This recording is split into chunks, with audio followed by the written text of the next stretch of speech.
Bismillahirrahmanirrahim. Allahumma inni as'aluka ilman nafi'an wa rizqan thayyiban wa amalan mutaqabbalan. Amin ya rabbal alamin.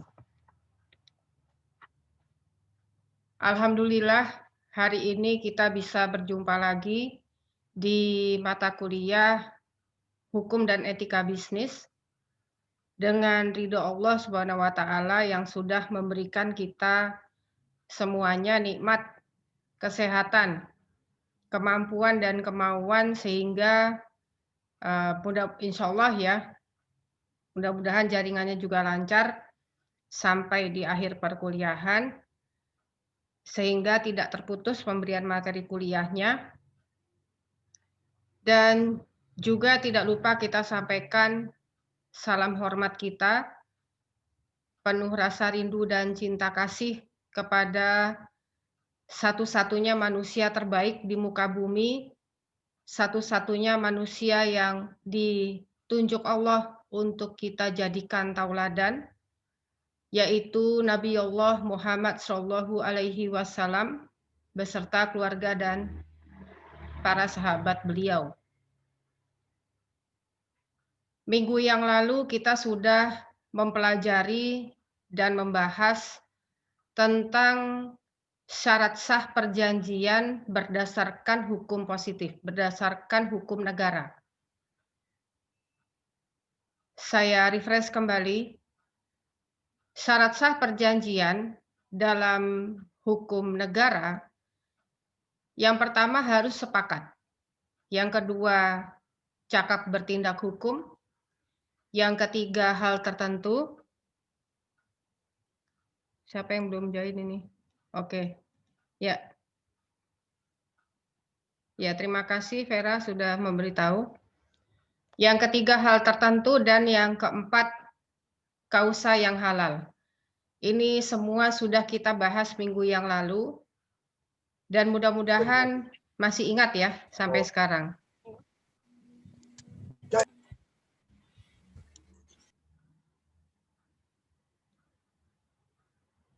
Sekarang kita akan membahas bagaimana hukum Islam mengatur mengenai syarat sah perjanjian.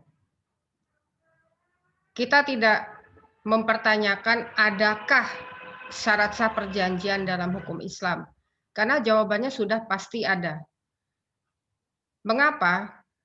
Karena Islam adalah agama yang sempurna, maka tidak ada satupun sendi kehidupan manusia di muka bumi yang tidak diatur dalam Al-Quran. Semuanya sudah ada di Al-Quran dan hadis. Sudah diatur adab bertetangga, adab guru terhadap murid, adab murid terhadap guru, adab suami pada istri, adab istri pada suami, gitu ya. Semuanya sudah diatur. Dan juga termasuk pada bagaimana adab dalam membuat perjanjian. Hukum perjanjian atau kontrak diatur dalam hukum Islam, yaitu dalam Al-Quran Surah Al-Ma'idah ayat 1. Silahkan dibuka bukunya bagi yang punya buku ini, ya, di halaman 91. Ada yang sudah buka bukunya?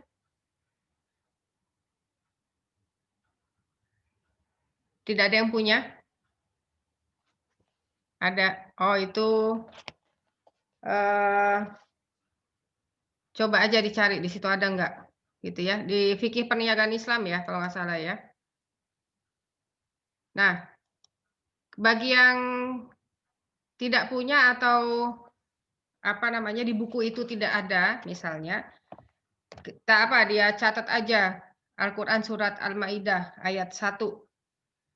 Saya bacakan di sini ya. Ya ayyuhallazina amanu aufu bil aqad. Hai orang-orang yang beriman, penuhilah akad-akad itu. Jadi jauh sebelum hukum negara mengatur mengenai syarat sah perjanjian, Al-Quran sudah terlebih dahulu mengatur mengenai akad. Nah, perjanjian itu dinamakan dalam bahasa Arab diistilahkan sebagai akad, gitu ya. Nah, perintah Allah adalah penuhi akad-akad itu. Laksanakan apa yang sudah menjadi perjanjian di antara orang-orang beriman, gitu ya. Jadi jangan mengaku beriman kalau membuat perjanjian kemudian diingkari sendiri, gitu. Sepanjang perjanjian yang dibuat tidak menimbulkan kehancuran. Nanti ada syarat sahnya ya, nanti ada syarat sahnya. Nah, akad dalam bahasa Arab ini berarti ar-ribtu atau ikatan. Ikatan yang menggabungkan kepentingan antara dua pihak. Menurut fikih perniagaan Islam, ikatan antara ijab dan kabul, ijab artinya penyerahan, kabul berarti penerimaan, dalam bentuk yang sesuai dengan syariah yang membawa pengaruh pada tempatnya. Jadi tidak boleh ada akad itu yang tidak sesuai dengan syariah. Nanti kita lihat seperti apa akad yang sesuai dengan syariah, gitu ya.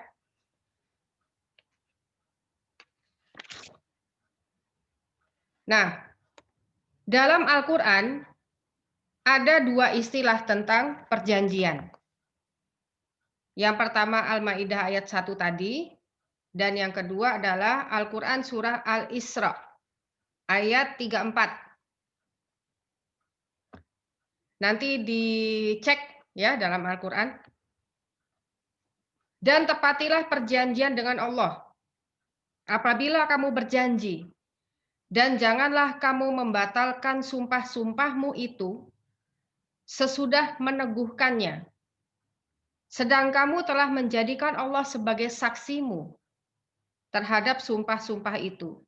Sesungguhnya Allah mengetahui apa yang kamu perbuat.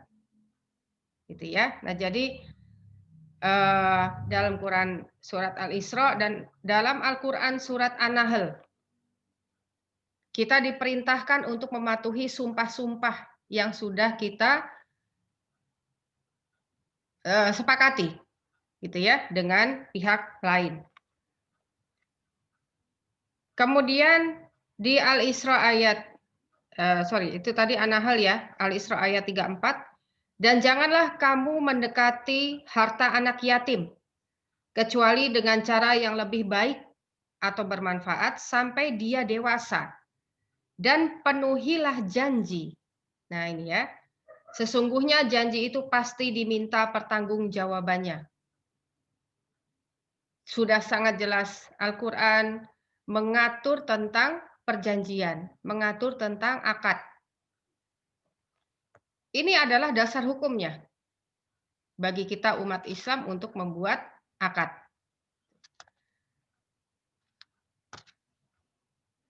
Kemudian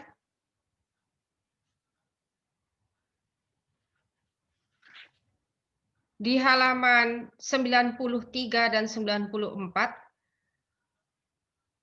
ada persamaan antara asas-asas perjanjian dalam hukum negara, hukum positif, dengan asas-asas dalam hukum perjanjian Islam.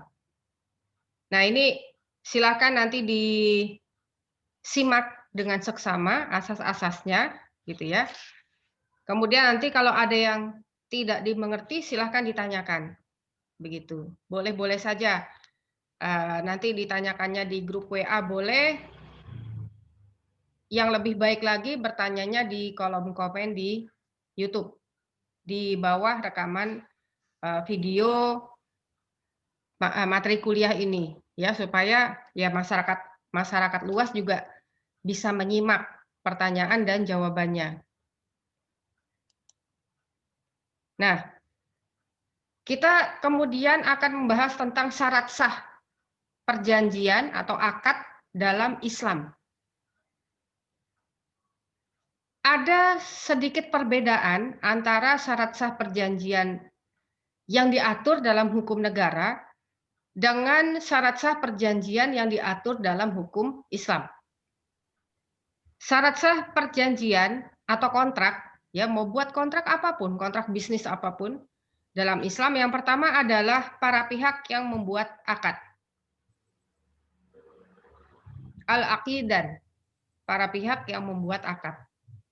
Yang kedua, sighatul akad, pernyataan kehendak semua pihak. Yang ketiga, mahalul akad, objek akad. Yang keempat, maudhu al-akad, tujuan akad. Ini agak sedikit berbeda ya dengan syarat sah perjanjian berdasarkan hukum negara ya. Ya, terputus tadi ya karena sinyal. Nah, kita lihat dulu tujuan akad. Tujuan akad tidak dibahas di bukunya, di buku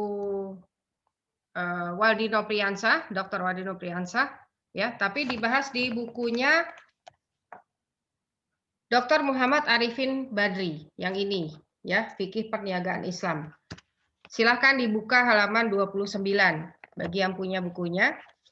Bagi yang tidak punya, mungkin bisa dicatat, ya.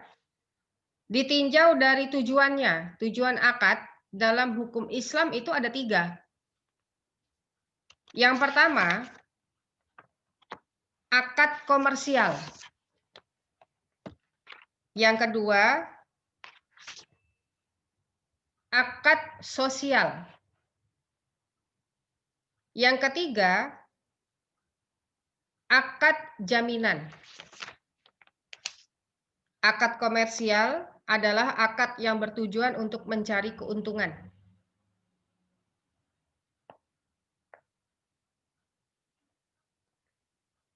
Ketika kita membuat akad ini, maka kita menyadari bahwa kita sedang membuat kesepakatan dengan lawan akad kita yang berusaha mendapatkan keuntungan dari akad yang dia jalin.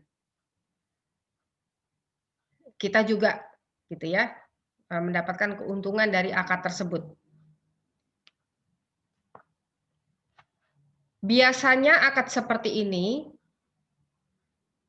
dilalui suatu proses yang disebut dengan tawar-menawar.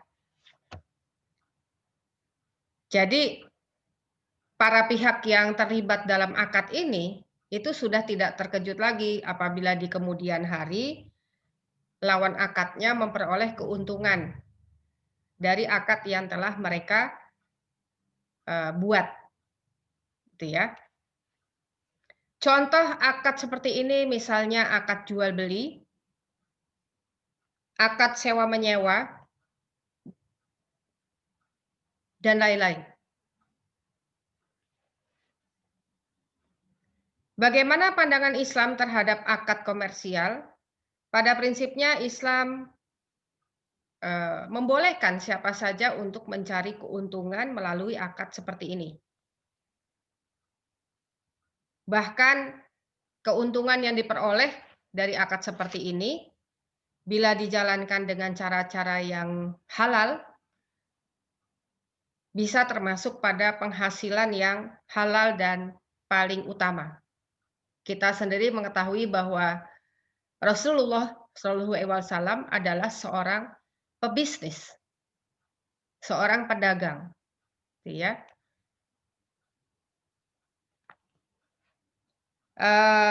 Ini ditegaskan lagi dalam salah seorang sahabat bertanya pada Rasulullah, "Wahai Rasulullah, penghasilan manakah yang paling baik?" Beliau menjawab, "Hasil pekerjaan seseorang dengan tangannya sendiri dan setiap perniagaan yang baik." Jadi dari jawaban ini kita bisa melihat bahwa profesi terbaik itu adalah pedagang, pebisnis, gitu ya. Ada lagi yang belum masuk? Oh, sudah. Nah, kedua adalah akad yang bertujuan untuk memberikan penghargaan, pertolongan, dan jasa baik atau uluran tangan kepada orang lain. Ini akad sosial. Akad sosial biasanya terjalin ketika ada orang yang sedang membutuhkan bantuan atau sedang terjepit oleh sebuah masalah. Dan dia membutuhkan uluran bantuan dari saudaranya.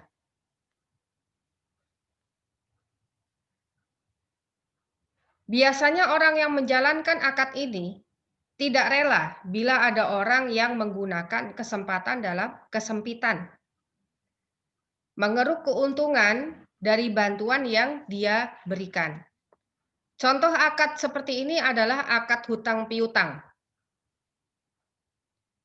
akad penitipan, akad peminjaman, dan lain-lain. Bagaimana pandangan hukum Islam terhadap akad ini? Syariat Islam tidak membenarkan bagi siapapun untuk memanfaatkan kesulitan orang lain sebagai sarana untuk mencari keuntungan, baik keuntungan materi maupun keuntungan lainnya. Seperti firman Allah dalam Al-Baqarah ayat 276, yamhaqullahu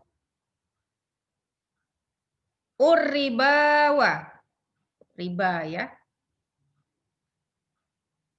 wa yurbis shadaqah wallahu la yuhibbu kulla kaffarin usimi. Allah memusnahkan riba dan menyuburkan sedekah. Dan Allah tidak menyukai setiap orang yang tetap dalam kekafiran dan selalu berbuat dosa. Sudah jelas apabila ada akad hutang piutang dan dalam akad hutang piutang tersebut salah satu pihaknya yaitu pihak kreditur mendapatkan keuntungan, maka jelas ini dilarang dalam hukum Islam. Baik krediturnya mendapatkan keuntungan materi maupun keuntungan non-materi. Contoh misalnya, saya sebagai seorang kreditur. Kreditur itu orang yang memberikan hutang ya, si piutang. Orang yang memberikan hutang. Saya seorang kreditur memberikan hutang kepada Indri misalnya. Indri berposisi sebagai debitur. Saya mengerti hukum Islam, tidak boleh saya mengambil keuntungan dari akad hutang piutang. Maka saya tidak ambil keuntungan dari hutang piutang Indri. Saya kasih pinjam 50 juta, ya nanti balikinnya 50 juta juga. Saya tidak ambil keuntungan materi. Tapi saya menyuruh Indri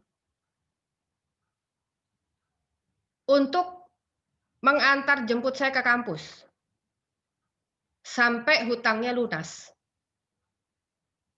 Ini adalah juga riba. Mengapa? Karena saya sebagai kreditur mengambil keuntungan dari hutang piutang itu. Bagaimana kalau saya bayar Indri? Maka itu tidak termasuk riba. Gitu ya. Halo, Wan, lagi ngajar, Wan? Lagi ngajar, ntar ibu telepon. Oh, ya. siap. Oke, sip. Ya. Oke. Ya. Nah, jadi itu keuntungan non materi ya. Memang tidak berupa uang tapi berupa jasa. Yang mana jasa itu kalau tidak dibayar itu artinya riba. Jadi nggak boleh. Ini juga alasan mengapa, eee eee, Raja Salman, ya raja dari Saudi Arabia ketika datang ke Indonesia, tidak mau diberikan fasilitas antar jemput mobil kenegaraan ke bandara. Tidak mau disewakan hotel di sini. Tidak memakan jamuan apapun dari pemerintah Indonesia berikan. Kenapa? Karena pemerintah Indonesia punya hutang ke Saudi Arabia.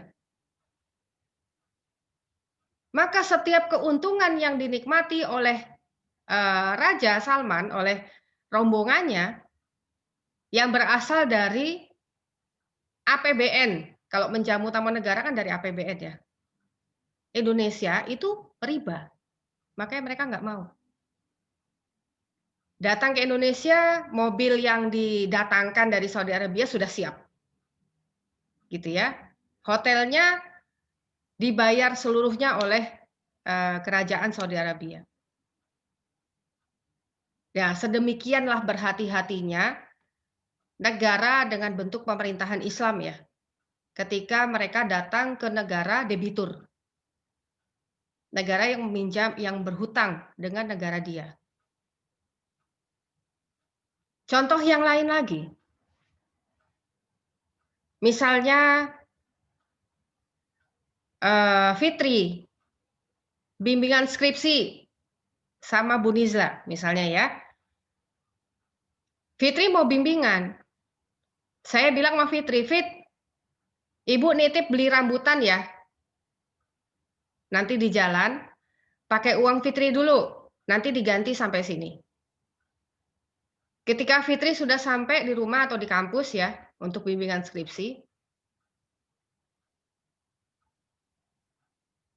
kemudian saya persilahkan, "Ayo Fit, makan Fit." Itu riba.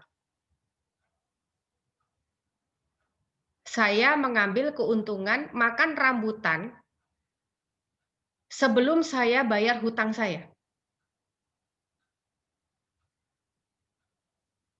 Itu ya. Itu kan keuntungan rambutan tuh buat saya. Kecuali, Ibu bayar dulu, "Ini Fit uangnya, yang tadi beli rambutan, setelah itu ayo kita makan sama-sama." Terlepas dari riba. Jadi hati-hati ya. Praktek riba itu, sangat halus, apa namanya, sangat halus, nggak sadar, tidak secara sadar kita praktekkan gitu ya.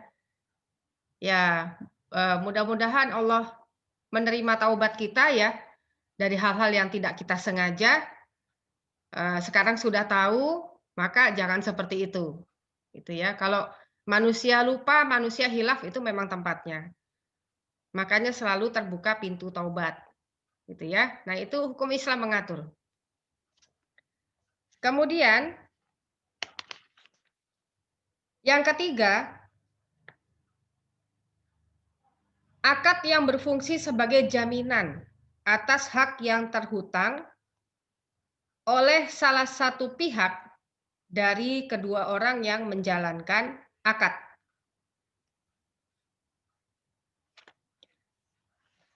Akad jaminan itu sama dengan akad hutang piutang. Akad yang nomor 2 tadi, tujuan akad nomor 2 kan akad hutang piutang. Hanya bedanya akad akad jaminan disertai dengan benda.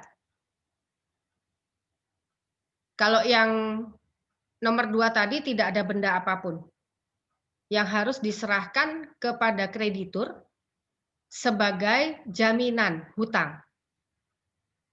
Kalau akad yang ketiga ini ada benda yang diserahkan kepada kreditur sebagai jaminan hutang. Contoh misalnya, Lina. Lina mau pinjam uang pada Bu Nizla. Mau pinjam 100 juta. Saya berikan 100 juta dengan syarat Lina menyerahkan jaminan yang besarnya, nilai nominalnya sama dengan jumlah pinjaman. Iya, Bu, ini saya ada sertifikat tanah, sertifikat hak milik atas tanah, nilainya 100 juta. Sertifikat itu saya pegang. Bagaimana hukum Islam mengatur? Maka diperlakukan sama dengan akad hutang piutang. Boleh.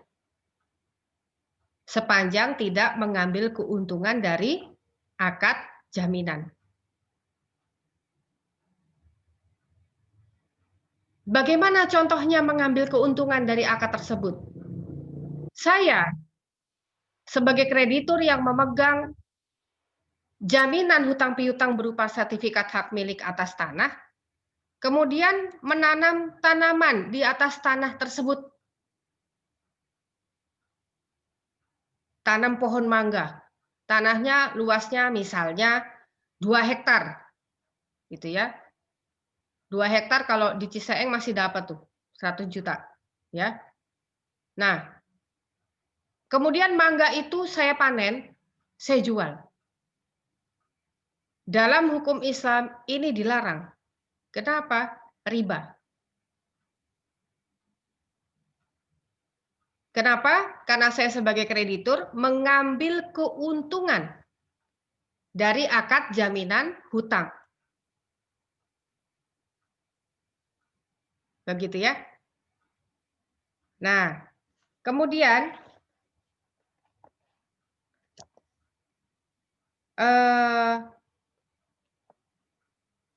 bagaimana kalau siapa tadi? Lina rela, gitu ya. Boleh boleh boleh Bu Nisa nanam tanaman di atas tanah ini nih. Tapi tetap tidak boleh dalam Islam. Karena itu berasal dari keterpaksaan. Pemilik tanah, pemilik benda jaminan pasti terpaksa ketika mengizinkan kreditur untuk memanfaatkan tanahnya. Gitu ya. Tetap tidak boleh. Kerelaan dari kita tidak bisa menghapus hukum dari Allah. Allah bilang tidak, meskipun kita ikhlas. Meskipun kita rela, tapi Allah bilang jangan, jangan. Gitu ya. Jadi tidak bisa, saya ikhlas kok. Ikhlas tapi Allah melarang, ya sudah. Gitu. Jangan dijalani. Gitu ya. Ya itu kan sama saja seperti misalnya ya, analoginya suami istri. Suaminya berhutang banyak. Gitu ya. Kemudian istrinya disuruh menemani laki-laki yang kreditur ini biar lunas hutangnya. Meskipun istrinya ikhlas untuk membantu suami, tetap Allah melarang. Gitu. Jangankan untuk membayar hutang. Gitu ya. Tujuannya kan untuk bayar hutang, bukankah bayar hutang itu wajib gitu ya. Ya itu hujah-hujah yang alasan-alasan yang membenarkan perbuatan maksiat gitu ya. Nah itu.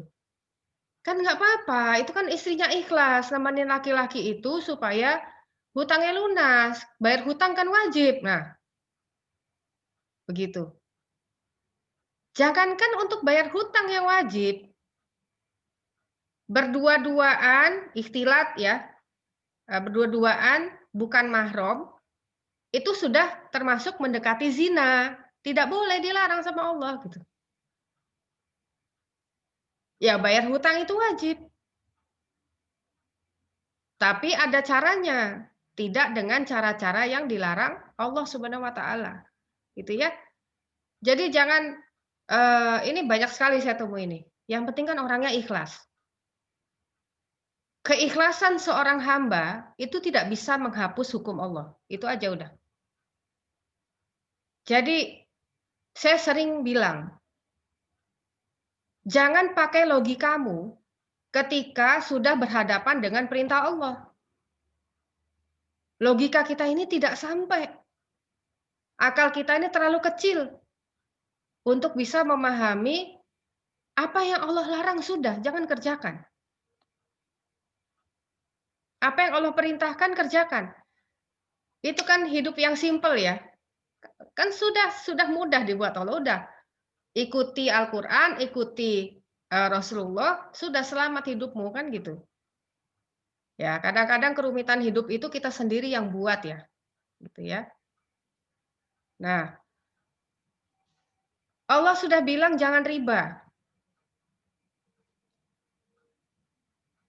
Dilakukan juga riba. Akhirnya apa? Hancur sendiri. Ketika hancur menyalahkan Allah gitu. Padahal Allah sudah larang, gitu ya. Nah, ini yang manusia ini seperti itu ya. Nah, itu. Kemudian bagaimana dengan akad kredit? Mau beli apa namanya? Mesin cuci gitu ya dengan kredit. Dalam hukum Islam kredit itu diperbolehkan. Ini bedanya ya. Bedanya dengan riba. Nah, untuk apa namanya? Untuk memperdalam permasalahan kredit, permasalahan riba, itu semuanya ada di buku Dr. Arifin Badri, Fikih Perniagaan Islam. Ya, kalau kredit jelas dia tidak ada unsur goror. Goror itu tidak pasti. Karena kalau akadnya kredit itu sudah jelas di awal, begitu ya. Kalau beli cash 2 juta, beli kredit 2,5 juta. Tapi akad kredit ini juga rawan riba. Kenapa rawan riba? Sebab mayoritas akad kredit itu kalau pembelinya terlambat bayar cicilan, kena denda. Mau bayar lunas sebelum jatuh tempo, kena penalti, ya riba juga akhirnya, gitu. Padahal keuntungan itu sudah didapat oleh pemilik barang, oleh yang mengkreditkan mesin cuci itu dari bayaran cicilan bulanan debitur. Gitu. Kan per bulan sudah jelas, harga mesin cuci misalnya 5 juta. Sebulan dicicil 5.500.000. Sebulan dicicil 550.000. 50.000 itulah keuntungan dari si kreditur. Udah jelas. Gitu ya. Itu keuntungan. Nah, jadi dan konsumennya punya pilihan mau yang mana, mau cash segini, mau kredit segini. Jangan lagi ditambah oleh denda. Wah, ini terlambat bayar nih, yang 550.000 jadi 575.000. 25.000-nya tuh riba tuh. Gitu ya. Nah, itu nggak boleh. Kemudian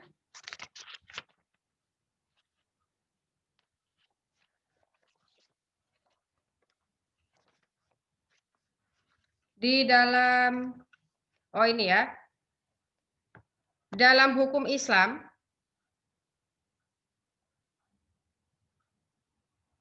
beberapa syarat dalam perjanjian yang harus dan wajib dipenuhi.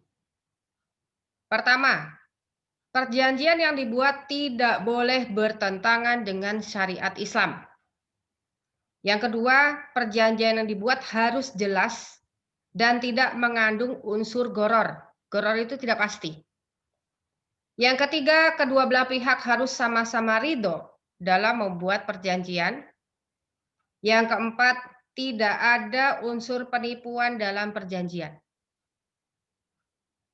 Ya, tidak boleh ada goror. Dua belah pihak harus sama-sama ridho dalam perjanjian. Tapi ingat, ridhonya manusia tidak boleh bertentangan dengan syariat Islam. Makanya perjanjian yang dibuat tidak boleh bertentangan dengan syariat Islam itu nomor 1. Gitu ya. Nah, waktunya sudah 1 menit lagi. Jadi saya akhiri dulu perkuliahan hari ini dengan mengucapkan hamdalah. Alhamdulillahirabbil alamin. Nasrun minallah wa fasun qorib wa basiril mu'minin fastabiqul khairat. Wassalamualaikum warahmatullahi wabarakatuh. Waalaikumsalam. Ya, baik, saya leave meeting.